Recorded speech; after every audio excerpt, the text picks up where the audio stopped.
जय महामाया एस्ट्रो यांत्रिक चैनल पर आप लोगों का स्वागत है। आज हम लोग सरल ज्योतिष के पाठ संख्या 28 में पहुंच चुके हैं।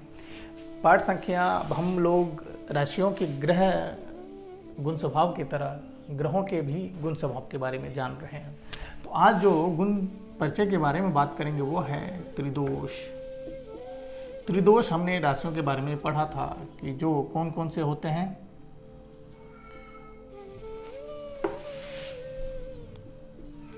पित्त प्रकृति,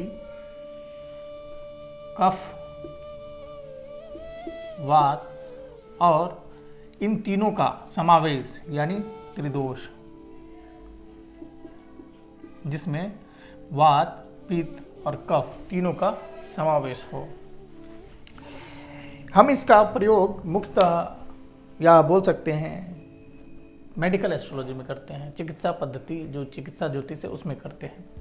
हम यह जानते हैं इसके मदद से कि कौन कौन से ग्रह कौन से कारक तत्व से हैं, त्रिदोष में किस कारक तत्व से प्रधानता है और उसमें शरीर में किस प्रकार का प्रॉब्लम आएगा। हम लोग यह त्रिदोष के बारे में जानेंगे और त्रिदोष से जानते हैं, चाहे वह राशि का त्रिदोष हो या ग्रहों का त्रिदोष हो।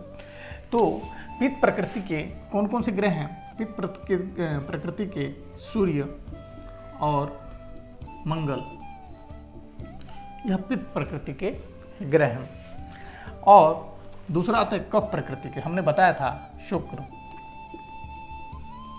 जल के कारक हैं और चंद्र भी जल के कारक हैं और यहाँ पे गुरु भी जल के कारक हैं।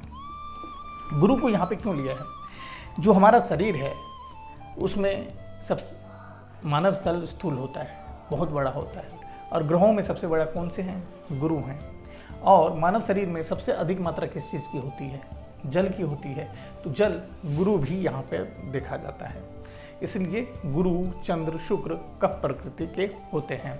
और वात अर्थात वायु भी कहते हैं इसको। वायु यह कौन कौन से हैं? शुक्र भी वायु कार देता है, वायु से रिलेटेड प्रॉब्लम देता है। और शनि के बारे में तो जानते ही हैं हम लोग, जो कि वात से या वायु से रिलेटेड प्रॉब्लम में सहायक होता है। और इसके अलावा त्रिदोष है जिसमें वह कौन सा है? वह बुध है।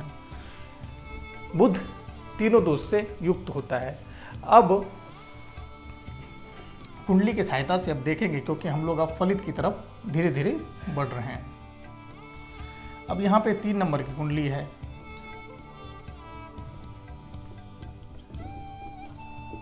दो, और यहाँ पे चंद्र यानी बुध की राशि भी चंद्र हो। जन्म राशि भी चंद्र है और यहाँ पे भी बुध आ जाए, तो कभी भी यहाँ पे या यहाँ पे कभी बुध आ जाए और बुध की दशा में या जब भी ये बीमार पड़ेंगे तो इनको एक बीमारी नहीं होगी।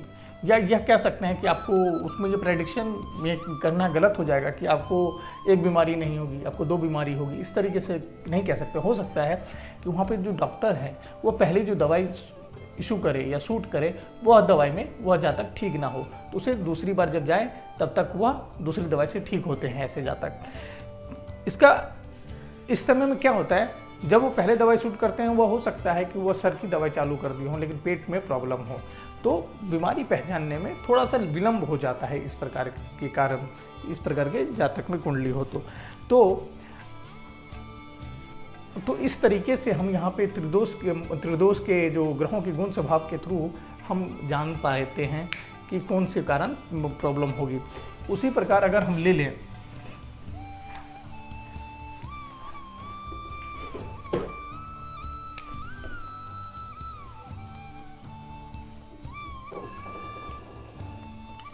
ये 9 नंबर की कुंडली है, यानी धनु लग्न की कुंडली है। और फिर आ जाएगा तो क्या आ जाएगा, और यहाँ पे सूर्य आ जाए। सूर्य आएंगे तो क्या होगा प्रॉब्लम? सूर्य किस चीज़ के? गुरु की कुंडली है और यहाँ पे सूर्य आ जाएंगे तो क्या होगा? तो सूर्य किस चीज़ के हैं? पित्त से रिलेटेड प्रॉब्लम। और गुरु भी यहाँ पे जब देखेंगे तो यह भी लीवर को डिनोट करता है, तो लीवर में क्या आएगा? पित्त आएगा। तो सूर्य और गुरु मिलके यहाँ पे पित्त से रिलेटेड प्रॉब्लम देंगे। हम इसको इसी प्रकार से फलित में प्रयोग करेंगे। और ऐसे और भी हो सकते हैं कि यहाँ पे अगर 10 नंबर की कुंडली होती, अगर यहाँ पे 10 नंबर की कुंडली होती तो हम देखते, अगर 10 नंबर की कुंडली होती तो ये 11 12 1 5 6 7 9, और यहाँ पे या कहीं पे भी यहाँ पे शनि ले लेते और या शुक्र हो जाता है यहाँ पे, तो क्या प्रॉब्लम होती? तो इनको नसों से या घुटनों से रिलेटेड प्रॉब्लम होता, क्योंकि देखिए यहाँ पे फ्लूइड आया, शुक्र घुटना, यहाँ पे ये 10th हाउस कौन सा है? घुटने का है। तो यहाँ पे शनि इसका है वात का, वायु की प्रॉब्लम है, कफ मतलब जल से, तो यहाँ पे वायु के कारण यहाँ पे इनको ज्वाइंट पेन होगा, इस तरीके की कुंडली में ज्वाइंट पेन होता है। तो इस तरीके से हम कुंडली के माध्यम से रोगों के बारे में भी आगे बात करेंगे।